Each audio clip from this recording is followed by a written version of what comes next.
Hello friends, मैं अर्जुन आपका स्वागत करता हूं अपने इस यूट्यूब चैनल एजुकेशन प्लेनेट में। जैसा कि आपको पता है कि मैथ का शिक्षण विधि जो 15 क्वेश्चन पूछता है उसका क्या है, ये सेशन चल रहा है। यह पार्ट नंबर 2 है। यदि आप पार्ट नंबर 1 नहीं देखे हैं तो आपको डिस्क्रिप्शन में उसका लिंक दे दिया जाएगा, आप वहां से पार्ट नंबर 1 देख सकते हैं। यह आपको टोटल 10 पार्ट में मिलेगा। यदि आप टोटल 10 पार्ट देख लेते हैं तो आपका फिक्स है कि 15 क्वेश्चन इसी 10 पार्ट से ही फंसेगा। अर्थात कहने का मतलब है 300 क्वेश्चन आपका रहेगा मैथ शिक्षण विधि। चलिए शुरू करते हैं पार्ट नंबर 2 में।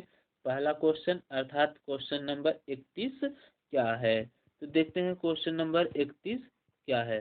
तो क्वेश्चन नंबर 31 बोल रहा है, माप की अवधारणा विकसित करने हेतु अपनाए गए निम्नलिखित कार्यों को क्रम लगाइए। देखो, क्रम से लगाने का एक क्वेश्चन तो जरूर पूछेगा। तो देखिए पहला क्रम है, पहला बोल रहा है शिक्षार्थी लंबाई मापने के लिए मानक इकाई का प्रयोग करते हैं। दूसरा बोल रहा है शिक्षार्थी लंबाई मापने के लिए अमानक इकाइयों का प्रयोग करते हैं। तीसरा बोल रहा है शिक्षार्थी सरल अवलोकन द्वारा वस्तुओं को सत्यापित करते हैं। चौथा बोल रहा है शिक्षार्थी मीटरी इकाइयों के बीच के संबंध को समझते हैं। ऑप्शन ए है 4 1 3 2। ऑप्शन बी है 1 2 4 3। ऑप्शन सी है 2 1 3 4। ऑप्शन डी है 3 2 1 4। तो इस क्वेश्चन का आंसर होगा आपका ऑप्शन नंबर डी। अब देखते हैं ऑप्शन नंबर डी कैसे सही है। देखिए, अगर किसी भी वस्तु का लंबाई मापना है तो पहले तो उसका अवलोकन करेंगे, सरल अवलोकन करेंगे वो क्या चीज दिया है। ठीक, इसलिए क्या है आपका तीसरा तीसरा सबसे पहले हो जाएगा। और देखो option A, option C, option B, इन तीनों में पहले 3 आया ही नहीं है, तो इस हिसाब से आपका ऑप्शन नंबर डी क्या हो जाएगा, करेक्ट हो जाएगा। ज्यादा सोचने की भी जरूरत नहीं थी। चलिए चलते हैं क्वेश्चन नंबर 32 की तरफ। क्वेश्चन नंबर 32 है, एक अच्छा गणितज्ञ होने के लिए डॉट डॉट जरूरी होता है। ऑप्शन ए है सवालों के उत्तर देने की तकनीकी में निपुणता। ऑप्शन बी है अधिकतर सूत्रों को याद करना। ऑप्शन सी बहुत जल्दी सवालों को हल करना। ऑप्शन डी सभी अवधारणाओं को समझना, लागू करना और उनमें संबंध बनाना। अब देखिए इस क्वेश्चन का आंसर होगा ऑप्शन नंबर डी। क्यों? क्योंकि जितने भी टाइप के सवाल हैं उसको समझना और लागू करना, उसमें संबंध बनाना ही क्या है, गणितज्ञ होना आवश्यक होगा। क्यों? सवाल को उत्तर देखने में तकनीकी निपुणता, ऐसा कोई बात थोड़ी है कि आप सवाल का उत्तर दे रहे हैं और विद्यार्थी को समझ में नहीं आए तो आप अच्छे गणितज्ञ नहीं होंगे। और ऑप्शन बी बोला अधिकतर सूत्रों को याद करना, तो सूत्र याद करने से क्या मतलब, विद्यार्थी को समझ में आना चाहिए। तो इस क्वेश्चन का आंसर होगा ऑप्शन नंबर डी। चलिए चलते हैं क्वेश्चन नंबर 33 की तरफ। क्वेश्चन नंबर 33 है, आकृतियों के निम्नलिखित पहलुओं में से किसका प्राथमिक स्तर से कोई संबंध नहीं है। ऑप्शन ए है प्रतिरूपण यानी पैटर्न। ऑप्शन बी है कोण। ऑप्शन सी है सममिति।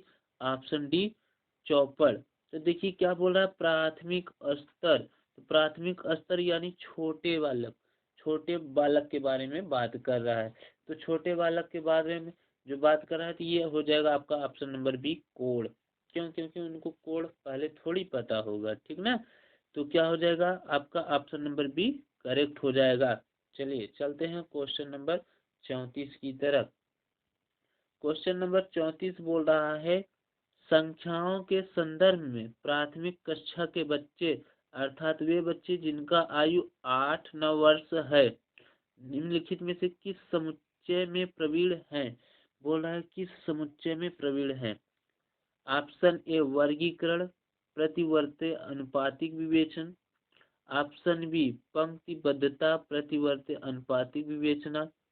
ऑप्शन सी पंक्तिबद्धता वर्गीकरण अनुपातिक विवेचन।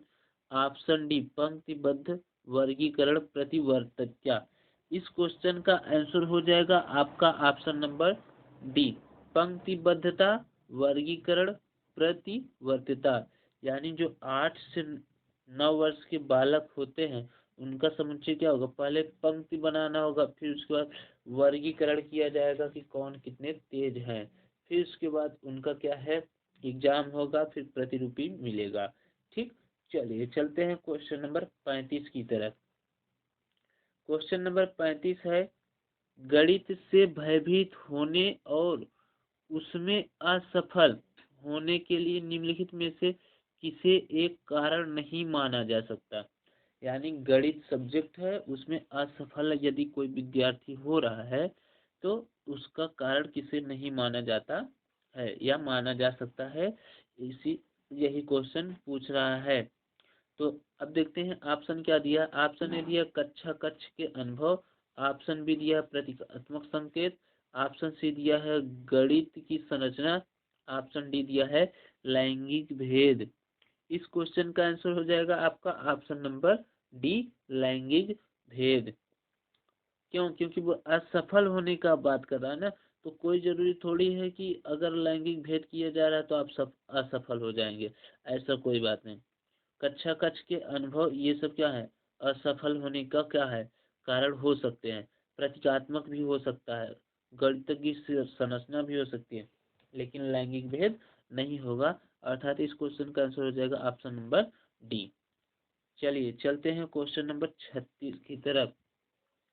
क्वेश्चन नंबर 36 है, कक्षा 3 के विद्यार्थी को आधे की संकल्पना का परिचय देने के लिए शिक्षक निम्नलिखित क्रियाकलापों की परियोजना बनाता है। यहाँ पर देखिए ये अनुक्रम दिया है और फिर उसके बाद इसका ऑप्शन में सेट किया है।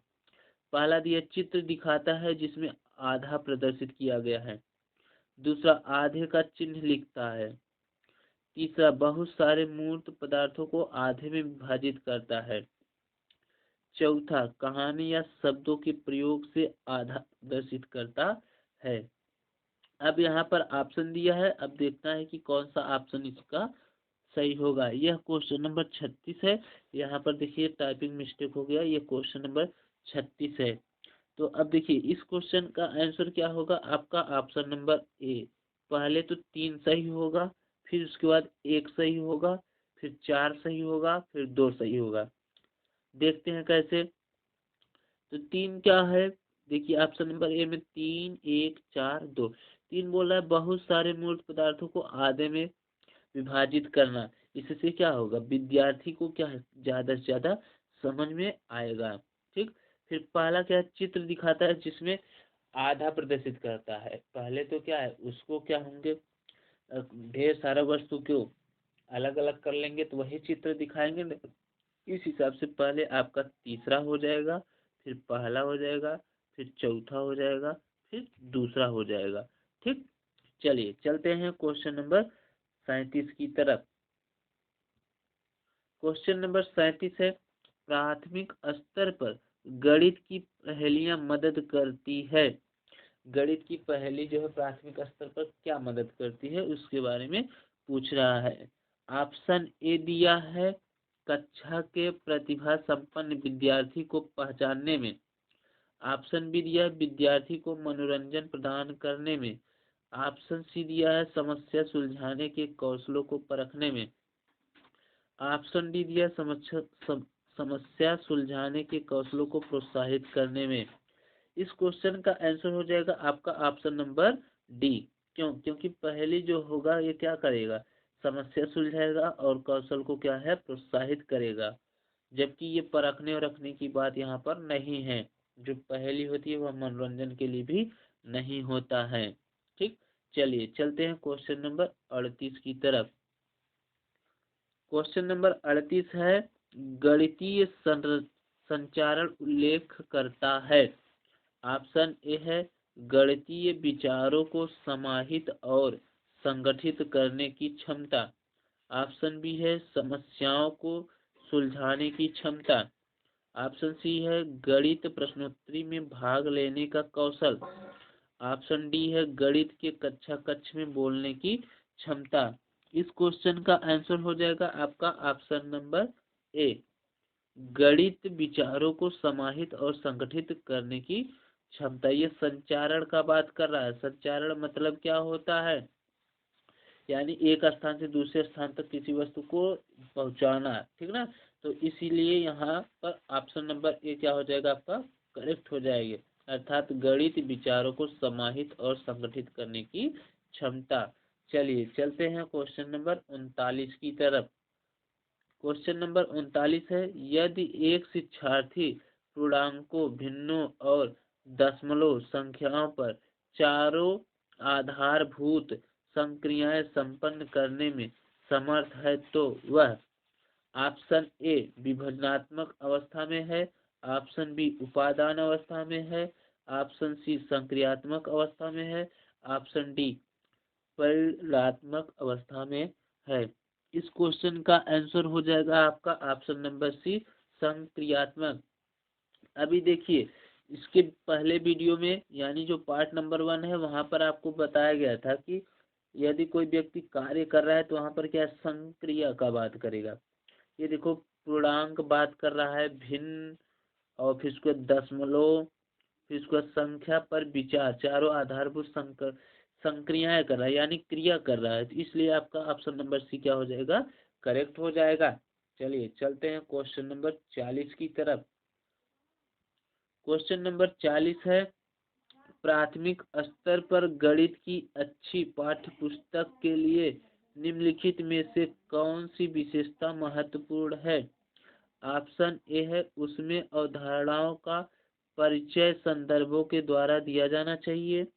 ऑप्शन बी, उसमें केवल बहुत से अभ्यास होने चाहिए जिससे कि यथातथ्य अभ्यास किया जा सके। ऑप्शन सी, वह आकर्षण और रंगहीन होना चाहिए। ऑप्शन डी, वह मोटी और बड़ी होनी चाहिए। इस क्वेश्चन का आंसर हो जाएगा आपका ऑप्शन नंबर ए, अर्थात उसमें अवधारणाओं का परिचय संदर्भों के द्वारा दिया जाना चाहिए। अब ये मोटी, आकर्षण और यथातथ्य अभ्यास, इन सबसे रिलेटेड कुछ नहीं, अर्थात ये तीनों ऑप्शन क्या हो जाएंगे, गलत हो जाएंगे। आपका ऑप्शन नंबर क्या होगा, करेक्ट होगा। और हाँ, ये आपको ध्यान देना है, जो शिक्षण विधि है, चाहे मैथ का हो, किसी भी सब्जेक्ट का शिक्षण विधि है, उसको क्या है, आपको समझदारी के हिसाब से करना है। ऐसा नहीं जो आप लॉजिकल गणित लगा रहे हैं उस टाइप से करेंगे तो आपका गलत हो जाएगा। चलिए चलते हैं क्वेश्चन नंबर 41 की तरफ। क्वेश्चन नंबर 41 है, वैदिक गणित आजकल विशेष रूप से प्राथमिक विद्यालय के बच्चों में बहुत लोकप्रिय होता जा रहा है। इसका प्रयोग निम्नलिखित में से किसके विकास संवर्धन में होता है। ऑप्शन ए, विद्यार्थी की गणित में परिकलन प्रक्रिया की समझ। ऑप्शन बी, विद्यार्थी के गणित में समस्या समाधान कौशल। ऑप्शन सी, विद्यार्थी की गणित में एकाग्रता। ऑप्शन डी, गणित में गणना के कौशल तथा गति। इस क्वेश्चन का आंसर हो जाएगा आपका ऑप्शन नंबर डी, गणित में कौशल और गणना अर्थात गति। ये जो आजकल ये बहुत लोकप्रिय प्राथमिक विद्यालय, इस जो बात कर रहा हूँ वैदिक गणित, जैसे ये ट्रिक बोलते हैं, ठीक ना, लोग जैसे बोलते हैं ट्रिक्स, ट्रिक्स में याद करा रहा हूँ, तो ये ट्रिक अगर किसी भी स्टूडेंट को ट्रिक बताएंगे ना तो उसको क्या है, उसको कौशल बढ़ेगा, उसको मतलब रुचि बढ़ेगी गणित के विषय में। तो रुचि बढ़ेगी तो वह पढ़ेगा, तो पढ़ेगा तो अर्थात गणित का विकास होगा। किसका विकास होगा, गणित का क्या हो जाएगा, विकास हो जाएगा। इसलिए क्या होगा, गति भी होगी। तो इसलिए ऑप्शन नंबर डी क्या हो जाएगा, करेक्ट हो जाएगा। चलिए चलते हैं क्वेश्चन नंबर 42 की तरफ। क्वेश्चन नंबर 42 है आपका, कक्षा में गणितीय मनोरंजन क्रियाकलाप तथा चुनौतीपूर्ण ज्यामिति पहेलियां संबंधी क्रियाकलाप महत्वपूर्ण है क्योंकि। अब यहाँ पर बोल रहा है जो मनोरंजन है, क्रियाकलाप है, चुनौतीपूर्ण ज्यामिति, ये सब किससे संबंधित है अर्थात महत्वपूर्ण है क्योंकि। अब आपका ऑप्शन दिया है, ऑप्शन ए, वे गणित में कम सफल शिक्षार्थी तथा मंद गति से सीखने वाले शिक्षार्थी में रुचि उत्पन्न करने में सहायक होते हैं। ऑप्शन बी है आपका, ऑप्शन बी है वे विद्यार्थियों को उनकी गणित कक्षा की एक रूपता तथा दैनिक चर्या के कारण होने वाली ऊब से बाहर लाते हैं। ऑप्शन सी, वे प्रतिभाशाली शिक्षार्थी को उचित अवसर प्रदान करते हैं। ऑप्शन डी, वे प्रत्येक शिक्षार्थी की स्थानिक व विश्लेषणात्मक योग्यता के संवर्धन में सहायक होते हैं। तो ये आपका ऑप्शन नंबर डी हो जाएगा करेक्ट। क्यों? क्योंकि यहाँ पर क्या बात कर दिया, प्रत्येक शिक्षार्थी, प्रत्येक शिक्षार्थी का मतलब हो गया कि यानी पूरे क्लास का साथ साथ में विकास हो रहा है। ठीक, इसलिए क्या हो जाएगा आपका ऑप्शन नंबर डी क्या हो जाएगा करेक्ट हो जाएगा। ऐसे ही यदि आप प्रैक्टिस करते हैं तो आपको भी पता चलना शुरू हो जाएंगे कौन कौन से शब्द ऐसे हैं कि जो मिलने के बाद तुरंत हमारा क्या होगा आंसर सही होगा। चलिए चलते हैं क्वेश्चन नंबर 43 की तरफ। क्वेश्चन नंबर 43 है, एक बच्चा जिस अवस्था में सभी संबंधित संक्रियाओं को करने में सक्षम है तथा भिन्नों के सम प्रत्यय की व्याख्या करने में सक्षम है वह अवस्था है। ऑप्शन ए विभजनात्मक अवस्था, ऑप्शन बी संक्रियात्मक अवस्था, ऑप्शन सी आरंभिक अवस्था, ऑप्शन डी परिमाणात्मक अवस्था। इस क्वेश्चन का आंसर हो जाएगा आपका ऑप्शन नंबर बी संक्रियात्मक अवस्था। अभी अभी जस्ट एक सवाल मैंने बताया जहां पर संक्रिया का बात करें या कार्य से संबंधित बात करें, ठीक, वहां पर क्या होगा आपका संक्रिया वाला क्या होगा करेक्ट होगा। चलिए चलते हैं क्वेश्चन नंबर 44 की तरफ। क्वेश्चन नंबर 44 है, प्राथमिक कक्षा का एक बच्चा संख्या संक्रिया चिन्हों सिक्कों एवं घड़ी की सुइयों में अंतर स्थापित नहीं कर पाता है। यह तथ्य इंगित करता है कि इस बच्चे को निम्नलिखित में से किस प्रक्षेत्र में समस्या है।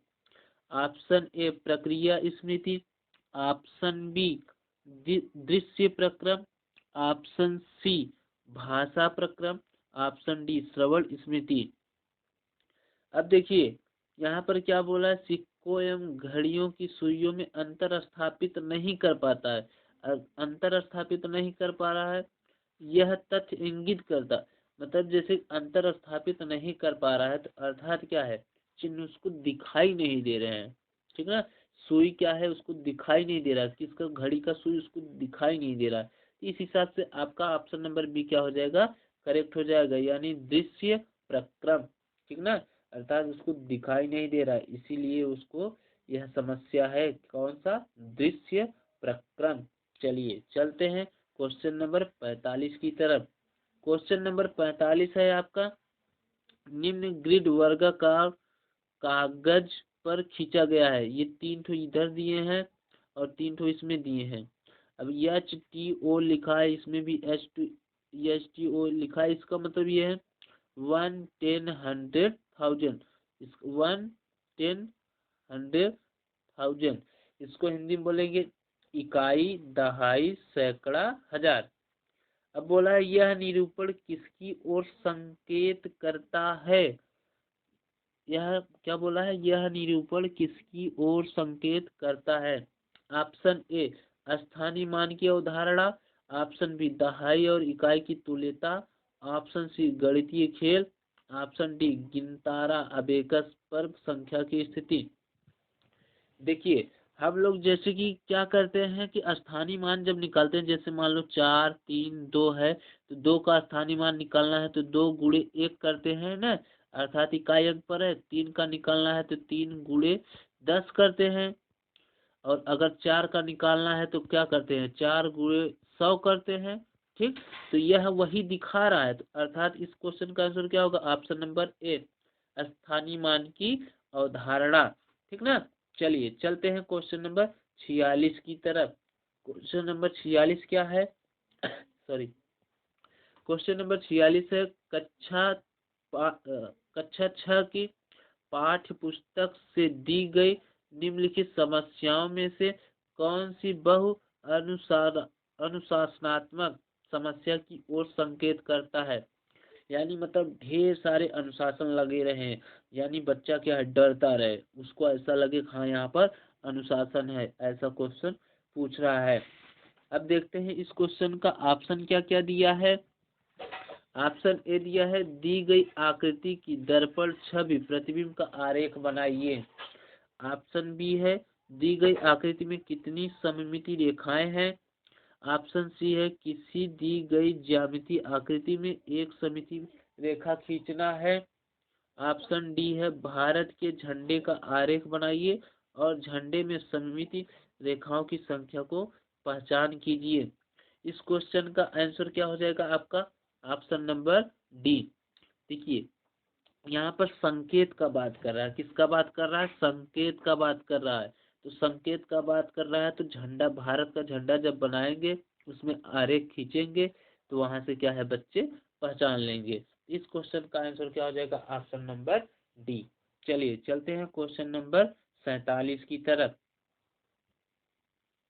क्वेश्चन नंबर 47 है गणित में प्रक्रम संबंधी प्रवाह पूर्णता का अर्थ है निम्न सूत्रों और कलन गणित का ज्ञान और परिशुद्धता एवं निपुणता के साथ उनका क्रियान्वयन करना, गणित में लचीलापन डॉट की ओर करना है। ऑप्शन ए है आपका समान निपुणता के साथ अंकगणित और ज्यामिति की समस्याओं का समाधान करने के योग्यता। ऑप्शन बी है आपका एक से अधिक उपागमों का प्रयोग करते हुए एक खास प्रकार की समस्या का समाधान करने की योग्यता। ऑप्शन सी है परिशुद्धता के साथ समस्या का समाधान करने और सभी चरणों को लिखने की योग्यता। ऑप्शन डी है समान प्रकरण से विभिन्न प्रकार की समस्याओं का समाधान करने की योग्यता। अब देखिए यहाँ पर क्या बोल रहा है परिशुद्धता, क्या बोल रहा है परिशुद्धता और निपुणता क्रियान्वयन करना, ठीक ना। तो यानी देखो परिशुद्धता मतलब हमेशा बार बार किसी चीज को क्या है प्रैक्टिस करेंगे तो वो क्या है उसमें ज्यादा से ज्यादा शुद्धता आएगा, यानी उसमें आप निपुण हो जाओगे। तो इस हिसाब से क्या है आपका ऑप्शन नंबर बी क्या हो जाएगा करेक्ट हो जाएगा।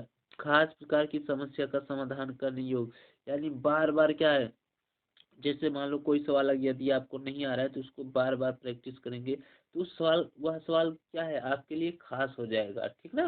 वह सवाल आपके लिए क्या हो जाएगा खास हो जाएगा। इस हिसाब से आपका ऑप्शन नंबर बी क्या हो जाएगा करेक्ट। चलिए चलते हैं क्वेश्चन नंबर 48 की तरफ। देखते हैं क्वेश्चन नंबर 48 क्या है। क्वेश्चन नंबर 48 बोल रहा है फरहान ने विद्यालय के पुस्तकालय में जाने पर यह पाया कि कहानी अनुभाग में रखी 100 पुस्तकें नष्ट हो गई है। 20 पुस्तकों का किसी को कुछ पता नहीं। 219 पुस्तकें अलमारी में है।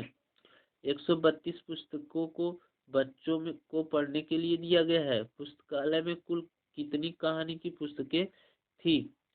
अब देखिए शिक्षक इस प्रश्न द्वारा किस मूल्य को पढ़ा सकता है, यानी सॉरी यहाँ पर बोल रहा है जो ये सब प्रश्न है ये ऊपर जो प्रश्न दिए हैं शिक्षक इस प्रश्न के द्वारा किस मूल्य को बच्चों को बता सकता है।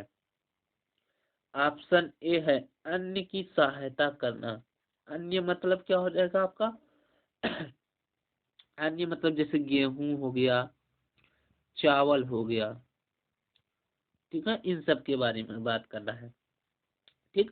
तो क्या यहाँ पर कभी प्रश्न में अन्य और चावल का बात किया नहीं, तो इसी ऑप्शन नंबर ए क्या हो जाएगा आपका गलत हो जाएगा। अब ऑप्शन नंबर बी है अन्य के साथ पुस्तकों की साझेदारी करना। अन्य का बात ही नहीं किया है तो ये भी गलत हो जाएगा। ऑप्शन नंबर सी पुस्तकों की अच्छी देखभाल करना। यस, आपका ऑप्शन नंबर सी क्या हो जाएगा करेक्ट हो जाएगा। ये देखभाल कर रहे थे तभी न पता चला इतने विद्यार्थी को दिया गया पढ़ने के लिए, इतने पुस्तक गायब है, ठीक है। चलिए चलते हैं क्वेश्चन नंबर 49 की तरफ। क्वेश्चन नंबर 49 है निम्न पर विचार कीजिए। 5 + 3 = डाल और प्रश्नवाचक चिन्ह। इस समिति उत्तर प्रश्न का तदनुरूपी मुक्त उत्तर प्रश्न होगा। ऑप्शन ए 5 और 3 का योग याद कीजिए। ऑप्शन बी ऑप्शन बी है 5 में क्या जोड़ा जाना चाहिए ताकि 8 प्राप्त हो। ऑप्शन सी कोई ऐसी दो संख्या बताइए जिनका योग 8 है। ऑप्शन डी 5 और 3 का योग क्या होगा। यहाँ पर यह विचार करने के लिए बोल रहा है। इस क्वेश्चन का आंसर हो जाएगा आपका ऑप्शन नंबर सी, कोई ऐसी दो संख्या बताइए जिनका योग 8 है। अर्थात यहाँ पर प्रश्नवाचक के बारे में बात कर रहा है, तो यानी 8 लिखोगे यहाँ पर, क्योंकि 5 + 3 कितना हो जाएगा, 8 हो जाएगा। तो ये प्रश्नवाचक का बात कर रहा है। तो यहाँ पर तो मुक्त उत्तर के बारे में बात कर रहा है। तो यहाँ पर अगर 8 आ रहा है तो 8 आ रहा है तो इसके विपरीत हमें देखना होगा कि यानी दो संख्या ऐसा लेना है जो जोड़ने पर क्या आ जाए, 8 आ जाए। ठीक, इस क्वेश्चन का आंसर क्या होगा, कोई ऐसी दो संख्या बताइए जिनका योग 8 है। चलिए चलते हैं क्वेश्चन नंबर 50 की तरफ। क्वेश्चन नंबर 50 है, कक्षा 3 में गुणन की इकाइयों में अनुमोदित मूल संकल्पना है। ऑप्शन ए 2 अंकी संख्याओं को 2 अंकी संख्या से गुणा करना। ऑप्शन बी गुणन के गुणधर्म क्रम गुण और समूह गुण। ऑप्शन सी गुणन पर आधारित शब्द समस्या। ऑप्शन डी 3 अंकी संख्याओं को 10 से गुणा करना। इस क्वेश्चन का आंसर हो जाएगा आपका ऑप्शन नंबर बी, गुणन के गुणधर्म क्रम गुण और समूह गुण। अब ऐसा कोई जरूरी थोड़ी है कि कक्षा 3 का विद्यार्थी तो 2 अंक का गुणा देंगे, तो ये ऑप्शन ही गलत हो गया। ये गुणन पर आधारित शब्द समस्या ये भी गलत है, भाग भी तो दे सकते हैं आप। डी है 3 अंकी संख्या, ये भी गलत है। ठीक, तो ऑप्शन नंबर बी क्या होगा आपका, करेक्ट हो जाएगा। चलिए चलते हैं क्वेश्चन नंबर 51 की तरफ। क्वेश्चन नंबर 51 है, भिन्न की इकाई से शिक्षक ने छात्रों से किन्हीं 5 भिन्नों की सूची बनाने के लिए कहा। यह प्रश्न संकेत करता है 5 भिन्न बनाने के लिए जो एक टीचर थे बच्चे से कहें, तो इसका मतलब क्या है। ऑप्शन ए है सोचने के उच्च स्तर को। ऑप्शन बी है विश्लेषणात्मक सोच को। ऑप्शन सी है त्रिविमीय आकाशीय सोच को। ऑप्शन डी है सोचने के निम्न स्तर को। इस क्वेश्चन का आंसर हो जाएगा ऑप्शन नंबर डी, सोचने के निम्न स्तर को। अब ऐसा कोई जरूरत थोड़ी है कि आप भिन्न लगा लिए तो आप उच्च स्तर के हो गए, नहीं, गलत। विश्लेषणात्मक सोच ये भी गलत हो जाएगा। विश्लेषणात्मक मतलब कोई दो चीजें, जैसे मान लो आप प्रॉफिट लॉस लगा रहे हैं फिर वर्क एंड टाइम लगा रहे हैं, तो उन दोनों में कॉम्बिनेशन करके अगर कोई सवाल लगा रहे हैं तब विश्लेषणात्मक हो जाएगा। अब यहाँ पर बोला आकाशी सोच। आकाशी सोच, अब आकाश उकाश के बारे में बताएगा तब ना, जैसे ग्रह हो गया, ठीक, ग्रह हो गया, उपग्रह हो गया, ठीक, इन सब के बारे में क्या है अगर आप पढ़ रहे हैं तब ना क्या होगा, आकाश होगा। ठीक, तो इसलिए आपका ऑप्शन नंबर डी क्या हो जाएगा, करेक्ट हो जाएगा। चलिए चलते हैं क्वेश्चन नंबर 52 की तरफ। क्वेश्चन नंबर 52 है आपका, निम्नलिखित कक्षा 3 की पाठ्य पुस्तक में से एक समस्या है। निम्नलिखित समस्या को हल करने के लिए कौन सी गणितीय संक्रिया का प्रयोग किया जाएगा। दिया है एक दूध वाला 10 दिन में 1410 लीटर दूध बेचता है, वह एक दिन में कितने लीटर दूध बेचता है।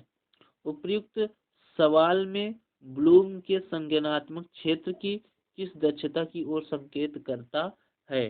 ऑप्शन ए दिया है आपका संश्लेषण। ऑप्शन बी दिया है ज्ञान। ऑप्शन सी दिया है बोधन। ऑप्शन डी दिया है विश्लेषण। इस क्वेश्चन का आंसर क्या हो जाएगा आपका ऑप्शन नंबर डी, विश्लेषण। क्यों, क्योंकि कितने लीटर दूध बेचता है, अर्थात कहने का मतलब वह सोच रहा है, ठीक ना। 10 दिन में इतना लीटर 1410 लीटर दूध बेचता है, यानी विशेषता बता रहा है कि ना कि 10 दिन में 1410 लीटर दूध बेचता है। तो एक दिन में निकालना है। तो अगर इसको अगर उस तरीके से पूछता है लॉजिकल मैथ से, तो आपको कुछ नहीं करना है, ज़्यादा से ज़्यादा बस यही 1410 भागे 10 कर देंगे तो एक दिन का निकल गया, 0 0 कट गया, 141 लीटर आपका क्या हो जाएगा, उत्तर हो जाएगा। ठीक, चलिए चलते हैं क्वेश्चन नंबर 53 की तरफ। क्वेश्चन नंबर 53 है, निम्नलिखित कक्षा 5 की पाठ्य पुस्तक में से एक सवाल है। यहाँ 4 खंभे हैं जिनका माप क्रमशः 105, 215, 150, 235 सेमी है। यदि उन्हें समान लंबाई के टुकड़ों में काटना है तो प्रत्येक टुकड़े की अधिकतम लंबाई क्या होगी। अब देखिए यहाँ पर क्या बोल दिया, अधिकतम, क्या बोल दिया, अधिकतम लंबाई। तो यहाँ पर ध्यान देना, जब भी अधिकतम बोलेगा तो वहाँ पर आपको HCF निकालना है। क्या निकालना है, HCF निकालना है। ठीक, और जब भी आपको, ठीक ना, और जब भी आपको छोटी इकाई बोले, छोटी संख्या बोले, तो वहाँ पर LCM निकालना होता है। ये चीज ध्यान दो, ये लॉजिकल मैथ में आपको पूछेगा। ऑप्शन ए है, HCF तथा LCM पर आधारित शब्द समस्याओं का अभ्यास देने। देखो दोनों साथ हो नहीं सकते, क्यों, अधिकतम बोला है तो केवल HCF अगर होगा तो HCF होगा, नहीं तो नहीं होगा। ऑप्शन बी है, गुणक और गुणज के ज्ञान की परीक्षा गलत, गुणक काट रहा है ना तो भाग होगा ना। ऑप्शन सी है, HCF ज्ञात करने के कौशलों की जांच। अब इसमें डाउट है, देखते हैं आगे। ऑप्शन डी है, सीखी हुई संकल्पनाओं का प्रयोग करते हुए समस्या समाधान कौशल को बढ़ाने। यह आपका सही हो जाएगा, ऑप्शन नंबर डी। अगर यह ऑप्शन में ना होता तो आपका ऑप्शन नंबर सी सही होगा, लेकिन यह ऑप्शन में आने से ऑप्शन नंबर सी क्या हो गया, आपका निरर्थक हो गया, अर्थात ऑप्शन नंबर डी क्या होगा, करेक्ट होगा। बोल रहा है सीखी गई संकल्पनाओं का प्रयोग करते हुए समस्या समाधान कौशल को बढ़ाने। ठीक, चलिए चलते हैं क्वेश्चन नंबर 54 की तरफ। क्वेश्चन नंबर 54 है, एक बच्चा संख्याओं, संक्रियाओं और संकेतों, घड़ी के 2 कांटों, विभिन्न सिक्कों आदि में अंतर करने में कठिनाई प्रदर्शित करता है। इसका निहितार्थ है कि जो विशिष्ट बाधाएं उसे सीखने को प्रभावित कर रही हैं वे हैं।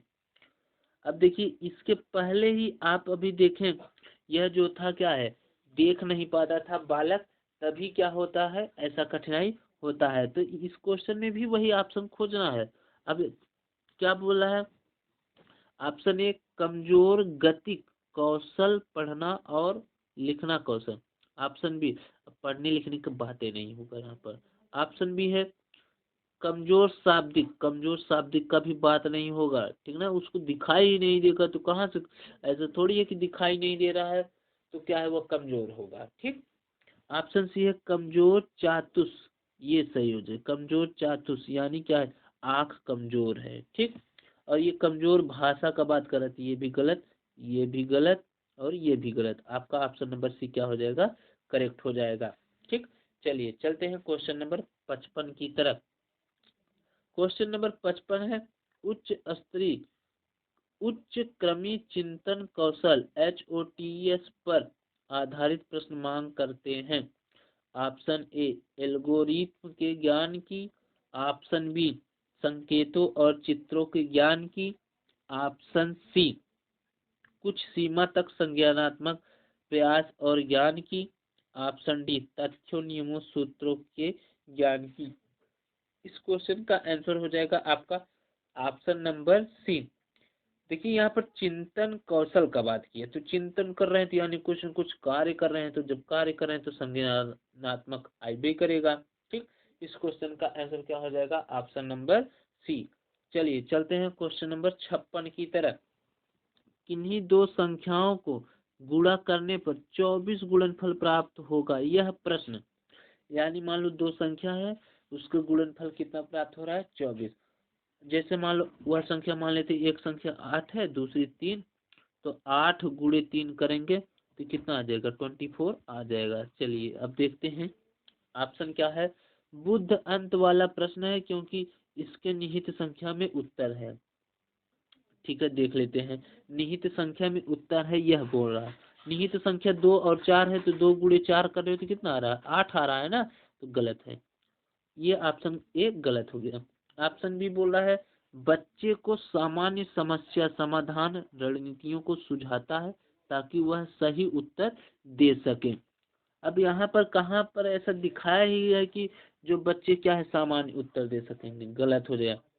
ऑप्शन सी है अधिसंज्ञानात्मक रूप से चिंतन करने में बच्चे की सहायता करता है, यह भी गलत।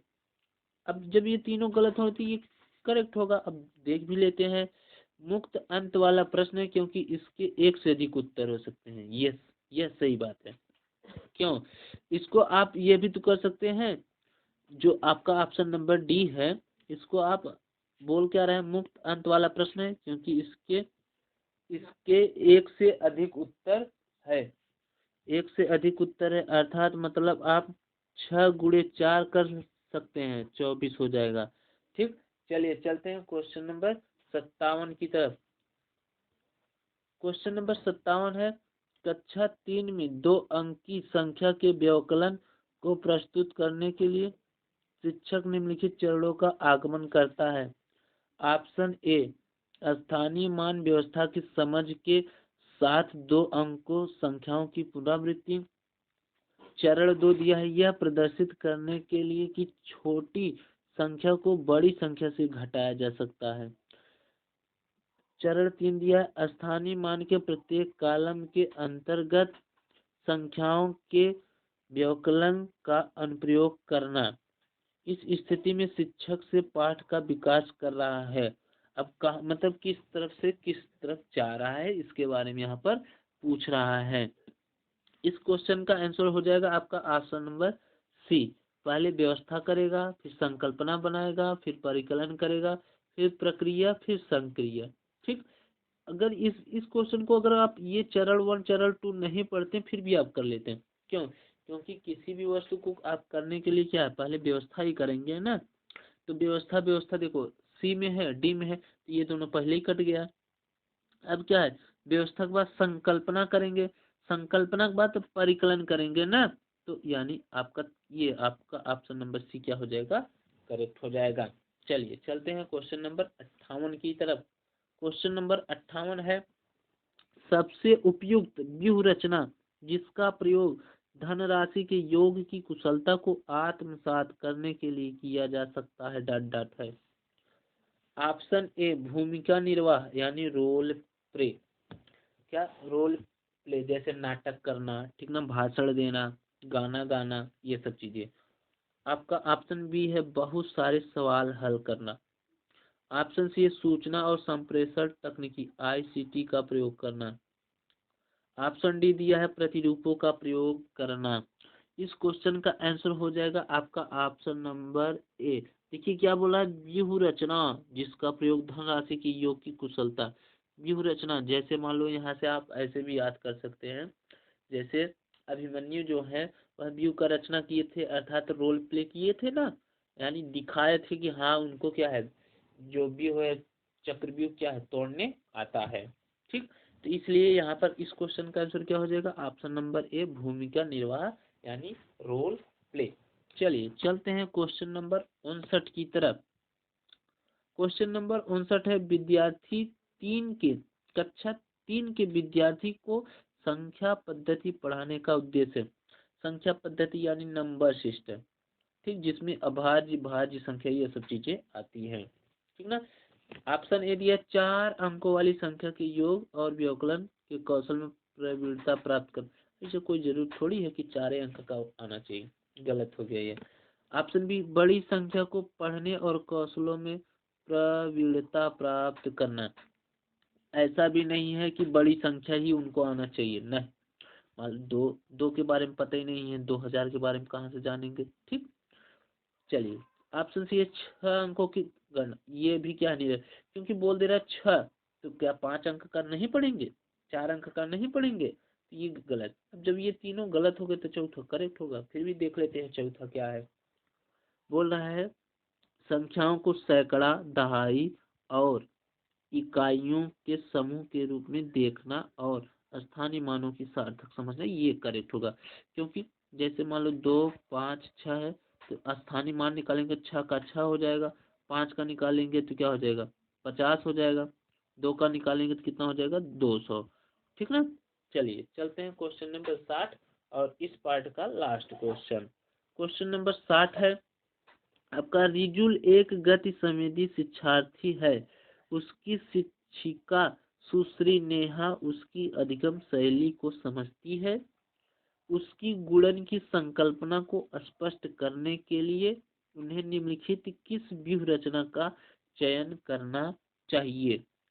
अब देखिए यहाँ पर ये व्यूह रचना की बात कर रहा है, ठीक ना।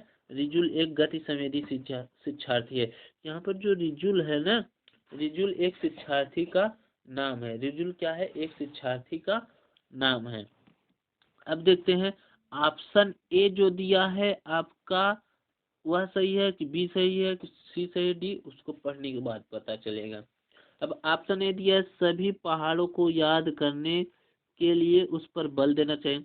ऐसा कोई जरूरत थोड़ी है को जबरी पहाड़ा याद कराएंगे, ठीक। ऑप्शन बी है, 2 3 आदि के गुणज प्राप्त करने के लिए 2 भिन्न रंग वाले मोती और धागे का प्रयोग करना चाहिए। ये भी गलत है। ऑप्शन सी है, कटवा गिनती। कटवा गिनती से क्या है, उसको ये नहीं दिखाई देगा अधिकम शैली को समझती है, बोला है ना, तो गुणन की संकल्पना कराना है, तो यह भी गलत हो जाएगा। ऑप्शन डी है, आड़ी तिरछी रेखाओं पर प्रतिच्छेद बिंदु को गिनाना, ये सही हो जाएगा। क्यों, क्योंकि मतलब कहीं पर ये ऐसे काट दिया ये, तो ये सब पॉइंट गिनाना होगा इसको, जैसे मान लो इस तरीके से बना दिया गया, ठीक। अब यहाँ पर आप पूछ सकते हैं यहाँ पर कितना पॉइंट काटा है, तो देखिए 1 2 3, तो यहाँ पर कितनी रेखा काटी है 3।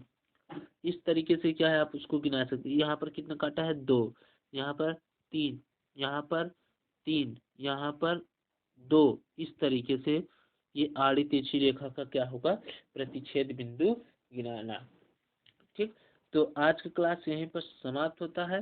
क्लास कैसा लगा कमेंट सेक्शन में जरूर बताइएगा, और क्या है क्लास को ज़्यादा से ज़्यादा शेयर कीजिएगा। और यदि आप पार्ट नंबर 1 नहीं देखे हैं तो डिस्क्रिप्शन में लिंक दे दिया जाएगा, आप वहां से पार्ट नंबर 1 देख सकते हैं। तो चलिए मिलते हैं अगले क्लास में, तब तक के लिए धन्यवाद।